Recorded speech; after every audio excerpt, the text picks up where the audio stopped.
Paris, July 14th, 1789. The skies were gray, the people were starving, and an ancient fortress loomed in the heart of the city, the Bastille. It had stood for centuries as a symbol of royal power, of imprisonment, of fear.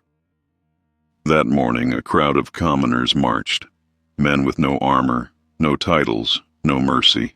They carried muskets, kitchen knives, and the unbearable weight of hunger. They came not for gold, but for gunpowder, not for treasure, but for justice. A shot rang out. Then another. The gates fell.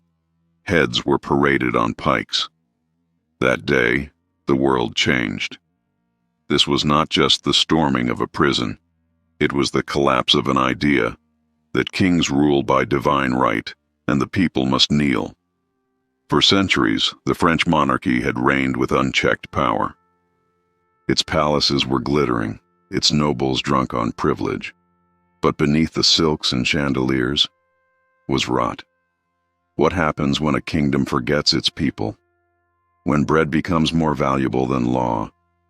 When philosophers inspire the poor to dream, and those dreams turn into fire? This is the story of a revolution that shattered a kingdom, shook the world, and drowned its ideals in blood. A tale of liberty, betrayal, power, and the guillotine. This is the French Revolution. France in the 18th century was a paradox, a nation of incredible wealth and unimaginable suffering. Its capital, Paris, was the jewel of Europe, where Enlightenment thinkers debated reason and liberty in salons lit by candlelight. Yet only miles away, entire villages starved in silence. The seeds of revolution had not fallen from the sky. They had been growing in the soil of injustice for centuries. At the heart of it all stood the Ancien Régime, the old order, a rigid social structure built like a pyramid. At the top, the first estate, the clergy. Below them, the second estate, the nobility. And at the very bottom, supporting the weight of the entire kingdom, was the third estate, the commoners, peasants, laborers, artisans, and a rising class of educated professionals known as the bourgeoisie. They made up over 97% of the population, yet held almost no power. The first and second estates enjoyed near total exemption from taxes. They lived off land, tithes, and royal pensions. Meanwhile, the third estate paid nearly all the kingdom's taxes, crushing levies on grain, salt, income, even the right to use public ovens or water. And with each passing year, those burdens grew heavier. France's financial ruin did not come from the people's laziness. It came from royal excess and military ambition. Under Louis XIV, the Sun King, France had spent vast fortunes building palaces like Versailles and fighting endless wars to expand its glory. The monarchy had become an institution of divine splendor, distant, gilded, and dangerously out of touch. By the time his descendant, King Louis XVII, took the throne in 1774, the treasury was in crisis. Years of debt had compounded like a sickness. France had spent enormously supporting the American Revolution, hoping to strike at Britain, its age-old rival. But while American colonists gained their freedom, France gained only more debt and no political reform. By the 1780s, the kingdom was lurching toward collapse. To make matters worse, nature turned cruel. A series of brutal winters, hailstorms, and droughts devastated harvests. Bread, the daily staple of French life, became scarce and prohibitively expensive. Families could no longer afford to eat. In Paris and across the countryside, hunger turned to rage, and rage turned to politics. But the crown, instead of listening, tried to tighten control. Louis XVI was no tyrant, not by temperament. He was cautious, indecisive, and easily swayed. But in the eyes of the people, he was the symbol of a broken system, one who feasted while they starved. Beside him stood Marie Antoinette, the Austrian-born queen, who became the lightning rod for public hatred. Her rumored extravagance, foreign origins, and infamous quote, "Let them eat cake," made her a villain in the public imagination, even if she never said it.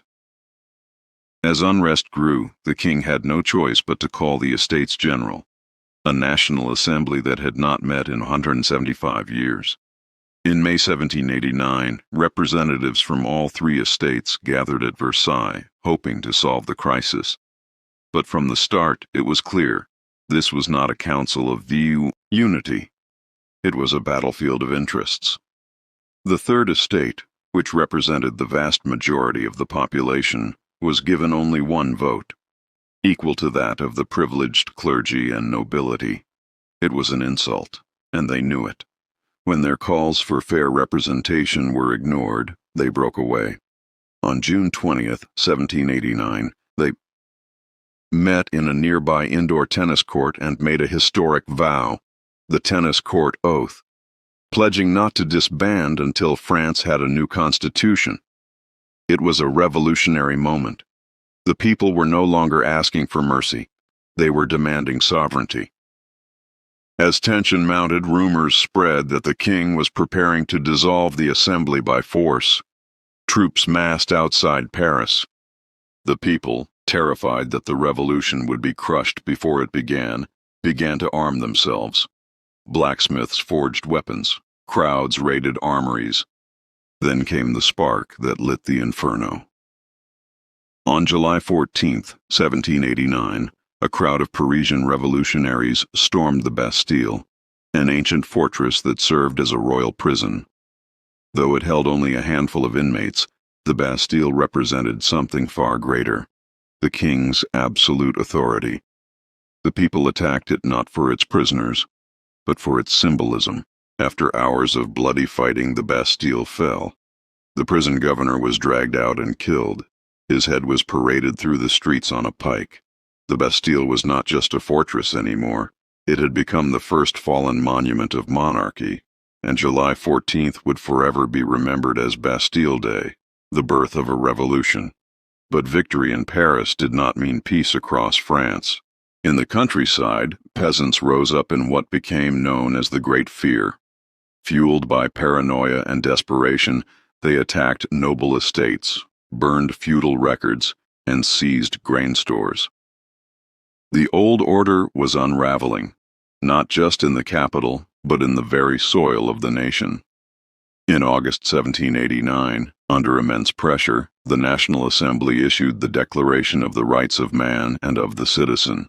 Inspired by Enlightenment philosophers like Rousseau and Montesquieu, and echoing the words of the American Declaration of Independence, it proclaimed that men are born and remain free and equal in rights. It was a stunning document, one that called for liberty, property, security, and resistance to oppression.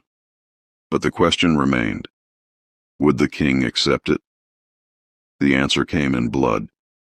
On October 5, 1789, thousands of women from Paris, furious over high bread prices, marched to Versailles, demanding action. They were mothers, workers, and patriots. They chanted, screamed, and finally stormed the palace. They nearly captured the queen. Heads of royal guards were mounted on pikes. And in the end, the crowd forced the king and his family to return to Paris, no longer masters of the realm, but prisoners of the revolution. From that moment on, power shifted. The monarchy was no longer sacred. The people were no longer silent. And France was no longer the same. As the National Assembly worked to draft a constitution, new political factions emerged. The Jacobins, the Girondins, the Feuillants, each with different visions for France's future. Newspapers flourished, pamphlets spread like wildfire. Clubs debated into the night. The revolution had become not just a struggle for food or taxes, but for the soul of the nation. Yet amid all the fervor, a storm was gathering. Monarchs across Europe watched with growing alarm.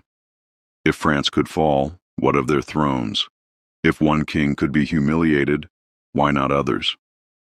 If peasants could rise, what of their own subjects? By 1791, Louis XVII attempted to escape Paris with his family, to flee to the eastern border and rally loyalist forces. But he was caught in the town of Varennes, disguised and fleeing in the night. It was a moment of utter humiliation. The image of the king, once God's chosen ruler, now dressed as a servant and running from his own people, it shattered what little legitimacy he had left. When he was brought back to Paris, the crowd was silent. The king's crown was still on his head, but in truth, he no longer ruled. France was standing on the edge of a blade. Revolution had begun, the fire had been lit, and there would be no turning back. The revolution had begun, but revolutions are not made with declarations alone. They are forged in blood, sacrifice, and fire. France, once ruled by divine right, now descended into a storm of uncertainty, where every law, every institution, and every crown trembled before the will of the people. In the shadow of the Bastille's ruins, the National Assembly moved swiftly. They abolished feudal privileges, church tithes, and noble rights that had stood for centuries. But liberty was not a gift they could simply declare. It had to be defended. Inside France, old powers plotted their return. Outside, the crowned heads of Europe watched with growing dread. Across the Rhine, Emperor Leopold II of Austria, brother of Marie Antoinette, viewed events in France not as politics, but contagion. To the monarchies of Europe, revolution was a disease, one that could spread across borders, topple thrones, and awaken the masses. If the French people could dethrone their king, what might the Austrians, Prussians, or even Russians do? In August 1791, Austria and Prussia issued the Declaration of Pillnitz, a warning to France that any harm to Louis XVI would provoke joint military action. It was meant to intimidate. Instead, it had the opposite effect. The revolutionaries saw it as proof that enemies surrounded them, not just in palaces, but across borders. In April 1792, France preemptively declared war on Austria. The revolution had entered a new phase, the Revolutionary Wars. But France was not ready. The army was demoralized, poorly supplied, and plagued with desertions. Many officers, loyal to the monarchy, had fled. The soldiers who remained were patriotic but untrained.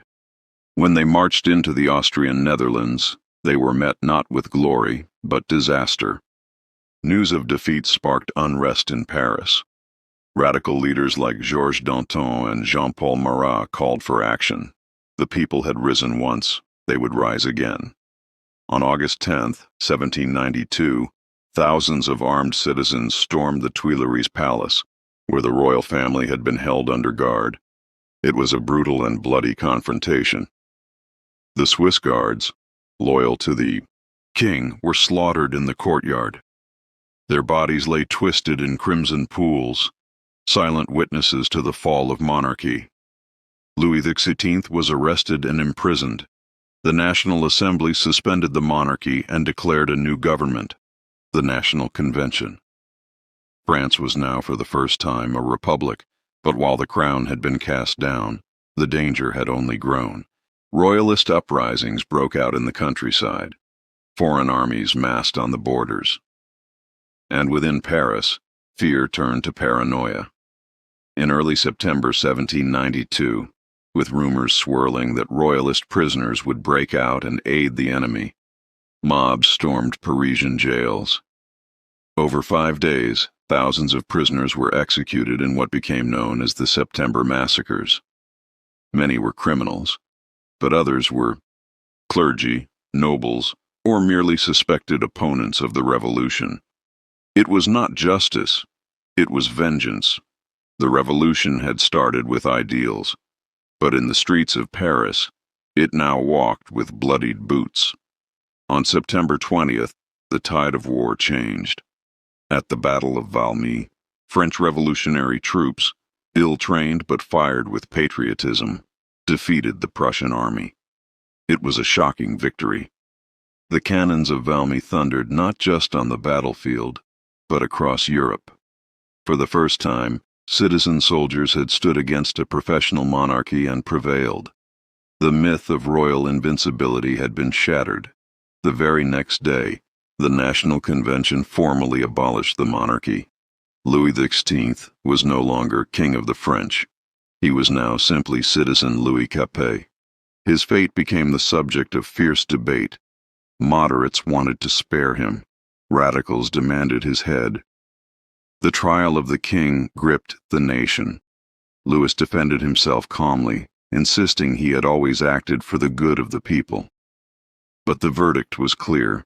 On January 21, 1793, he was led to the Place de la Révolution. Before a crowd of thousands, the guillotine's blade fell. The king was dead. The monarchy had ended not with abdication, but execution. The world watched in horror. Britain, Spain, and the Dutch Republic joined Austria and Prussia in declaring war on France. The revolution had made itself an enemy of kings, and the kings responded with fire. Inside France, the situation grew even more volatile. Food shortages persisted, prices soared, counter-revolutionaries conspired in secret, and new enemies emerged, not from palaces or foreign armies, but from within the revolution itself. Two powerful factions now struggled for control: the Girondins, who favored a more moderate course, and the Jacobins, led by the stern, incorruptible Maximilien Robespierre. To the Jacobins, compromise was betrayal. They believed the revolution must be defended at all costs, even if that meant terror. In March 1793, civil war erupted in the Vendée, a deeply Catholic region of western France. Peasants rose up against the Republic, outraged by anti-clerical policies and military conscription. The revolt turned brutal. Villages were razed, entire populations massacred. It was not just a battle of politics, it was a war for the soul of the nation. To combat these threats, the convention created the Committee of Public Safety, a powerful executive body tasked with defending the revolution. At its head, Robespierre. He believed virtue must be backed by terror. In his own words, "Terror is nothing but prompt, severe, inflexible justice. It is therefore an emanation of virtue." And so began the Reign of Terror.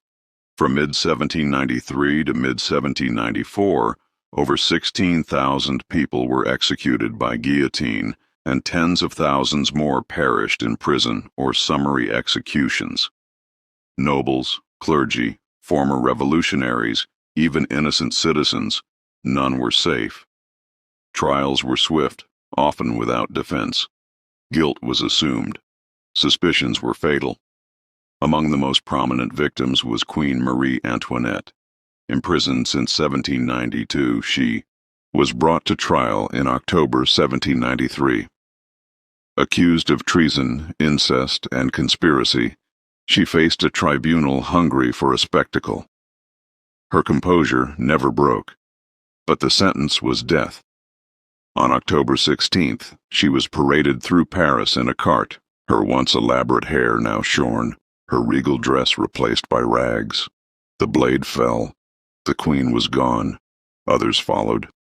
Georges Danton, once a hero of the Revolution, was executed for urging moderation. Camille Desmoulins, whose words had once sparked the storming of the Bastille, died beside him. The revolution had begun to consume its own children. By 1794, France was a republic drenched in blood, surrounded by enemies, and held together by fear. But the armies of the republic, fueled by patriotism and the promise of equality, began to achieve astonishing victories. They repelled invaders, expanded French borders, and spread revolutionary ideals across Europe. Yet at home, the people were growing weary of terror. Robespierre, once hailed as the incorruptible, now ruled through fear. On July 27, 1794, the 9th of Thermidor in the revolutionary calendar, his enemies struck. He was arrested and executed the next day. The blade that had served his revolution now ended it. The reign of terror was over, but the scars remained. In 5 short years, France had gone from monarchy to constitutional monarchy, to republic, to dictatorship of virtue. The ideals of liberty, equality, and fraternity had been baptized in blood, and yet the revolution did not end. It evolved. From the ashes of terror would rise a new order, a republic seeking stability, a people searching for peace. And amid this chaos, a young general was watching. His name was Napoleon Bonaparte. Out of the fire and fury of the reign of terror, France stood broken, yet unbowed. The monarchy was dead, but peace remained elusive. The revolution had devoured its enemies, then its own creators. Now it stood at a crossroads, drenched in the blood of both kings and patriots. By mid-1794, the execution of Robespierre marked the end of the Jacobin dictatorship. The guillotine, once the symbol of justice, had become a symbol of fear, and its fall was welcomed with cautious hope. In the power vacuum that followed, a new government emerged, the Directory. The Directory was a 5-man executive committee tasked with steering the nation. It promised moderation, order, and stability, a break from the chaos of radicalism. But what it delivered was corruption, inefficiency, and indecision. France was still at war, still bankrupt, and still torn between revolutionary ideals and desperate survival. While Paris simmered in disillusionment, a new figure was rising far from the capital, a young artillery officer from Corsica named Napoleon Bonaparte. His first taste of fame came during the siege of Toulon in 1793, where he used bold artillery tactics to retake the city from Royalist and British forces. His brilliance was noticed by the Jacobins.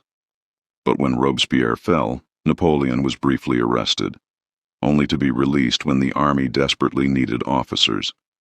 Then came 13 Vendémiaire, October 5th, 1795. Paris was in turmoil.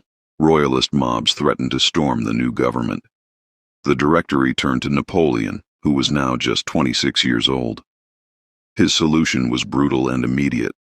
He ordered a whiff of grape shot, firing cannons into the advancing crowd at close range. Hundreds were killed. The uprising was crushed in minutes. Paris was silenced. For the Directory, Napoleon had saved the revolution. For the people, he was a name spoken with awe and fear. For himself, it was a step onto the stage of destiny. In 1796, Napoleon was given command of the Army of Italy. What followed was one of the most dazzling military campaigns in history. With a ragged, underfed force, he crossed the Alps and delivered crushing defeats to the Austrian armies. At Lodi, Arcole, and Rivoli, his tactical brilliance stunned the European world. More than a general, Napoleon was now a revolutionary hero, not born of the aristocracy, but of merit. He embodied the very ideals the revolution claimed to uphold, and yet he held within him the seeds of its transformation. Meanwhile, the Directory faltered. Corruption ran rampant. Elections were rigged. The currency collapsed. Bread remained scarce. The revolution had promised a republic of virtue. Instead, the people found themselves ruled by self-serving politicians and military force. In 1798, Napoleon launched an ambitious expedition to Egypt, hoping to sever Britain's trade routes and replicate the glory of Alexander the Great. Militarily, the campaign began with success. He defeated the Mamluks at the Battle of the Pyramids, where he told his men, "From the heights of these pyramids, 40 centuries look down upon you." But the tides soon turned. At the Battle of the Nile, British Admiral Horatio Nelson annihilated the French fleet, trapping Napoleon in Egypt. Back in France, enemies of the Directory multiplied. The economy sank deeper. Royalist and Jacobin threats re-emerged. The revolution had burned too long. The people craved order over idealism. Sensing opportunity, Napoleon returned to France in secret in 1799. On 18 Brumaire, November 9, 1799, he staged a coup d'état. Surrounded by loyal troops, he entered the legislature and demanded a new constitution. When the lawmakers resisted, they were dispersed by force. The French Republic was dissolved, and the consulate was born. Napoleon now ruled as first consul. Though still under the guise of a republic, he held near dictatorial power. It was not yet empire, but the path was clear.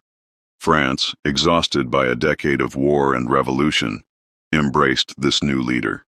He promised peace, stability, and progress. He restored the Catholic Church, reformed the legal system with the Napoleonic Code, and stabilized the currency. He pardoned émigrés, welcomed former enemies, and offered amnesty to royalists. But peace abroad proved harder to secure. Austria and Britain remained locked in war with France. In 1800, Napoleon led a daring campaign through the Alps, once again striking at the heart of the Austrian Empire. At the Battle of Marengo, French forces faced near defeat until Napoleon's reserves arrived to turn the tide. The Austrians were driven back, and northern Italy fell into French hands. At home, Napoleon's popularity soared. In 1802, he declared himself consul for life, confirmed by a national plebiscite. The revolution had come full circle. The people had once risen to abolish kings. Now they embraced a new master, not born of bloodline, but of battlefield glory. Then, in 1804, the transformation was complete. Inside the Grand Cathedral of Notre Dame, beneath soaring arches and surrounded by loyalists, Napoleon crowned himself Emperor of the French. Pope Pius VII was present, but the symbolic gesture was clear. No divine right granted him power. He seized it himself. The revolution, which had begun with cries of liberty, equality, fraternity, had ended with an emperor placing a golden crown upon his own head. But this was not the restoration of monarchy. Napoleon's empire was built not on ancient lineage, but on merit, ambition, and military might. He enshrined many revolutionary reforms: legal equality, secular education, and state administration. Yet the dream of a free democratic France had given way to a powerful centralized state ruled by one man. Across Europe, monarchies shuddered once more. France, born anew in revolution, was now an empire, and its emperor had a vision not just for France, but for the entire continent. The climax battle of this long revolutionary struggle came not in France, but in the heart of Central Europe, at Austerlitz in 1805. Here, Napoleon faced the combined might of Austria and Russia. The battlefield was blanketed in fog, the air thick with tension. Napoleon feigned weakness, luring the Allies into a trap. As the sun rose, what he called his sun of Austerlitz, French troops struck with precision. It was a masterpiece of strategy. The French crushed their enemies. Entire armies were routed. The Holy Roman Empire, 1,000 years old, crumbled soon after. In a single day, Napoleon had shattered the balance of power in Europe. Austerlitz was more than a battle. It was the culmination of the French Revolution. A people once ruled by kings had become a nation led by soldiers. The old order lay in ruins. The revolution had not only changed France, it had changed the world. But victory bred ambition, and ambition, as always, comes at a cost. Even as Napoleon marched across Europe, the ideals of 1789, liberty, fraternity, the rights of man, were fading in the shadow of empire. Dissent was silenced, opposition was crushed, and the freedoms once won through revolution were now surrendered for stability. The revolution had not died. It had evolved into something else. The year was 1805. The sun had risen over Austerlitz, and with it the dream of French global dominance. Napoleon stood supreme, a commander of destiny, hailed as a genius by his people and feared by monarchs across Europe. The French Revolution, which began with cries against kings, had delivered to history a new kind of ruler, not one born into power, but one who seized it through will, war, and brilliance. But beneath the triumphs lay a darker truth. The ideals that ignited the revolution had been betrayed. The republic was gone, the voice of the people silenced. The dream of liberté, égalité, fraternity, now cloaked beneath imperial banners and military parades. The aftermath of the French Revolution was not peace, it was perpetual war. After Austerlitz, Napoleon redrew the map of Europe. Ancient empires collapsed. New puppet kingdoms arose, ruled by his brothers and loyal generals. The Holy Roman Empire ceased to exist. Prussia was humbled. Austria was forced into submission. Yet the more power Napoleon grasped, the more resistance he awakened. In Spain, his attempt to place his brother Joseph on the throne triggered a brutal guerrilla war. The Peninsular War drained French resources and morale. Peasants, priests, and patriots took up arms in a savage, street-by-street struggle against the French invaders. British troops under the Duke of Wellington joined the fight, giving Napoleon his first true quagmire. In the east, the Russian Empire loomed. In 1812, believing himself invincible, Napoleon launched the most ambitious campaign of his life, the invasion of Russia. With over 600,000 men, the Grande Armée marched toward Moscow. But the Russians refused to give battle. They burned their own villages, scorched their crops, and retreated deeper into the vast cold wilderness. When the French finally reached Moscow, they found it in flames, abandoned, ungovernable, and empty. Then came the Russian winter. It was not the Cossacks nor muskets that destroyed the Grande Armée. It was hunger, disease, frostbite. With no supplies, no shelter, and no escape, Napoleon's forces collapsed. By the time he limped back across the border, only a fraction remained, barely 100,000. It was the beginning of the end. The catastrophe in Russia emboldened Napoleon's enemies. Britain, Austria, Prussia, and Russia united in the Sixth Coalition. In 1813, at the Battle of Leipzig, the largest battle in European history at the time, Napoleon was decisively defeated. One by one, his allies abandoned him. France itself turned restless. By 1814, the Allied armies marched on Paris. The capital fell without a fight. The people, weary of war and hardship, did not resist. Napoleon abdicated. The Emperor of Europe was sent into exile on the tiny island of Elba. The Bourbon monarchy was restored. Louis XVIII, brother of the executed Louis XVI, was placed on the throne. France had come full circle, from monarchy to republic to empire, and now back again to monarchy.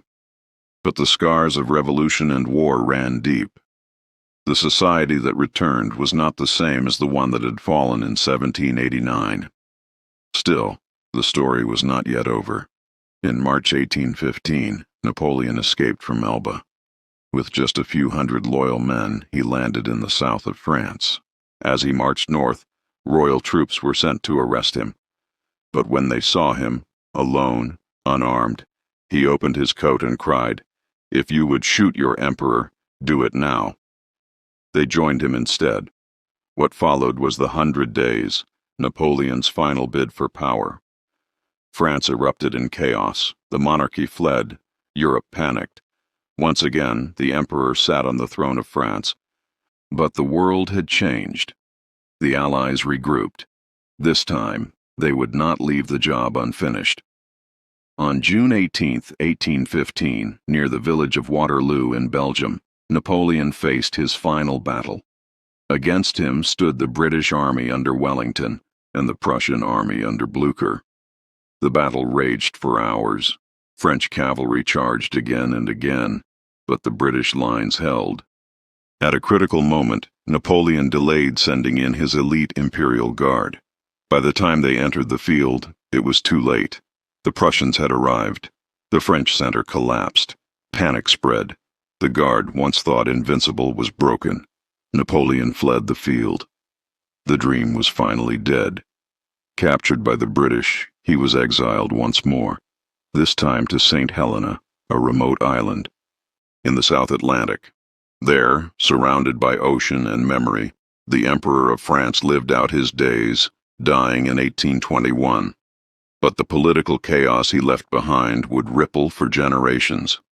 After his defeat, the monarchies of Europe gathered at the Congress of Vienna to restore the old order. Borders were redrawn. Kings were reinstated. The map of Europe was stitched back together piece by piece. Yet the spirit of revolution could not be undone. The ideas unleashed by the French Revolution, of citizenship, of rights, of liberty, had taken root in the hearts of millions. Even though the monarchy returned, the people had tasted power. They had seen that kings were not divine, that governments could be changed, that history could be shaped by the will of ordinary men and women. In France, monarchy would fall again, and again. In 1830, in 1848, and finally in 1870, the struggle for republicanism would rise once more. Elsewhere, revolutions erupted across Europe, in Latin America, and even inspired reformist movements in Asia and Africa. But in the years immediately following Napoleon's downfall, France was lost in transition. The monarchy ruled, but uneasily. It could not erase the past, nor silence the voices that called for change. The French people were disillusioned. Some yearned for peace. Others whispered of the glory days. The economy was shattered. The wounds of war and civil strife remained raw. Veterans begged on the streets. Widows wore black. The once hopeful youth of 1789 were now the broken survivors of decades of bloodshed. A revolution that began with pamphlets and parliaments had passed through fire and steel, from the storming of the Bastille to the coronation of an emperor, and finally to the smoking fields of Waterloo. The question echoed across France. Was it worth it? Some said yes, that tyranny had been defeated, that the people had risen. Others mourned the republic that had died so young, buried beneath ambition and war. But all agreed. France was not the same. It had been reborn in pain, reforged in conflict. And though monarchy returned, the idea of absolute rule had been forever shaken. The political chaos that followed was not merely a return to the old, it was the birth of the modern. From the ruins of revolution rose the seeds of democracy, nationalism, and constitutional law. The French Revolution had shown the world that kings could fall, and that people could rise. It was not a clean ending. It was not a perfect story. But it was the beginning of a new era. The smoke of revolution had long since cleared. The sounds of guillotines, muskets, and marching armies faded into the pages of history. Yet the French Revolution did not die with the fall of Robespierre, nor with the defeat of Napoleon, nor with the restoration of kings. Its true ending was never a single moment. It was a reverberation, echoing across continents, centuries, and ideologies. An unfinished symphony of freedom and blood. In the end, what had the French Revolution truly achieved? It had begun as a cry for justice, a challenge to tyranny, a desperate attempt by a starving people to seize control of their destiny. The revolutionaries had envisioned a world where all men were equal, not by blood, but by birthright. They had torn down the walls of Versailles, They had dismantled the ancien regime. They had declared that kings were not divine, and that truth did not flow from the tip of a scepter, but from the will of the people. But that vision came at a cost. Over a decade of chaos had turned dreams into nightmares. The streets of Paris ran red. Friends betrayed friends. The revolution consumed its own children. And in the end, it crowned a man not with liberty, but with empire. Still, even in its failure to deliver utopia, the French Revolution reshaped the world.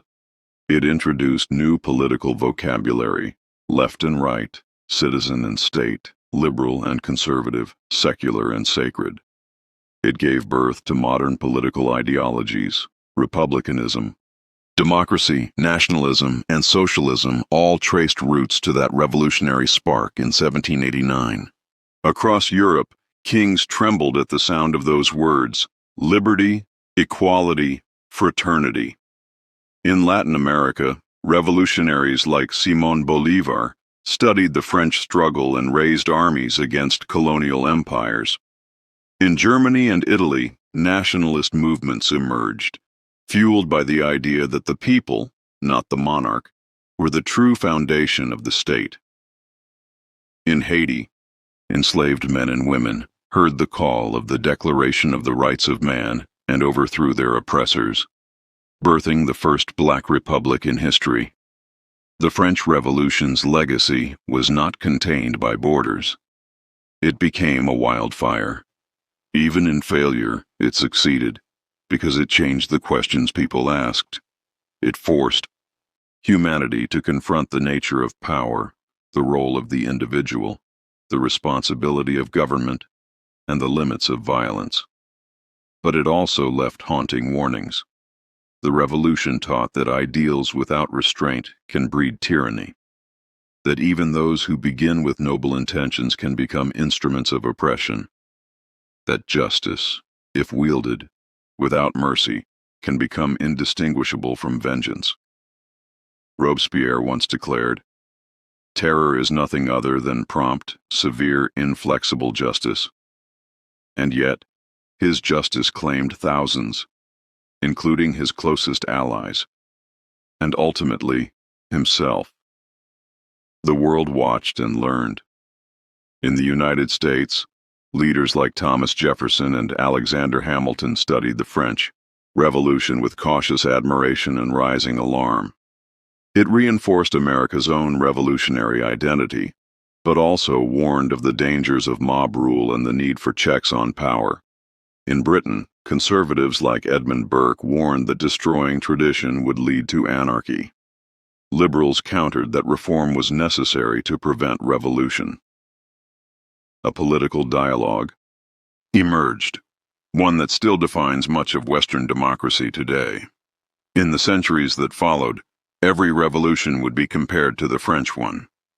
From the Russian Revolution of 1917 to the uprisings of the Arab Spring, the same pattern would repeat: a cry for freedom, a collapse of old regimes, the rise of new visions, and the looming shadow of extremism and backlash. But no revolution captured the raw human condition, the chaos, the hope, the cruelty, and the courage, quite like the French. The revolution also transformed France itself. Though the monarchy was briefly restored, it would never again wield absolute power. By the mid-19th century, France would become a republic once more, and then an empire again, and then a republic again. Through these cycles, the people of France slowly carved a modern identity, one built not on noble bloodlines, but on citizenship. The metric system, born from revolutionary rationalism, replaced chaotic medieval measurements and spread across the globe. State-sponsored education and secular governance began to take root. Nationalism became the new religion, sometimes unifying, sometimes dangerously dividing. The French Revolution had rewritten the contract between people and power. But perhaps its greatest legacy was the idea that history is not fixed, that no system, no monarch, no institution is eternal. that even the mightiest thrones can be overturned by the will of the people. It was a dangerous idea, but it was also a liberating one, and it did not come from armies or conquests alone, but from voices, from philosophers, pamphlets, speeches, and songs, from women in marketplaces and men in taverns, from peasants, artisans, lawyers, and soldiers, all believing that tomorrow could be better than today. The French Revolution was, at its heart, a human story, a story of desperation and determination, of rising against injustice, of failing, learning, rising again. It was filled with contradictions, patriots who became tyrants, kings who became victims, mobs who became martyrs. But within that story lies the truth of progress. It is never linear. It is never clean. It is written in ink and blood.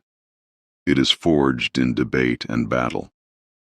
And it is carried not by the perfect, but by the passionate. Even now, the legacy of the revolution lives on, in every ballot box, in every protest, in every law that protects the weak from the strong, in every classroom that teaches rights over privileges, in every constitution that begins with the words, "We the people." It is not finished. It is not past.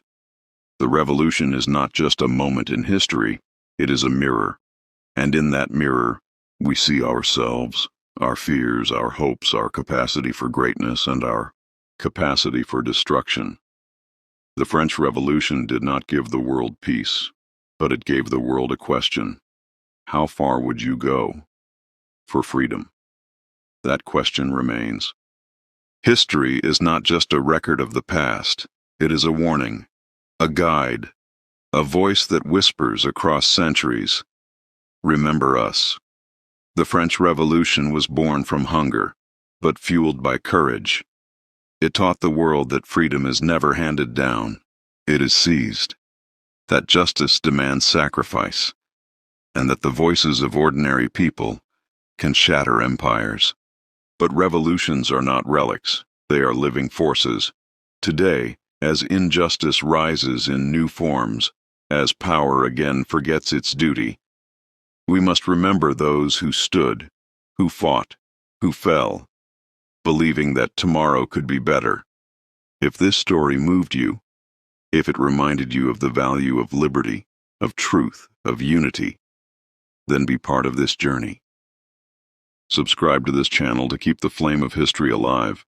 Like this video if you believe their sacrifice still matters. Share it so others may learn, question, and awaken. Because history is not over. It is happening now. And you are part of its legacy. This was the French Revolution, and it changed the world forever.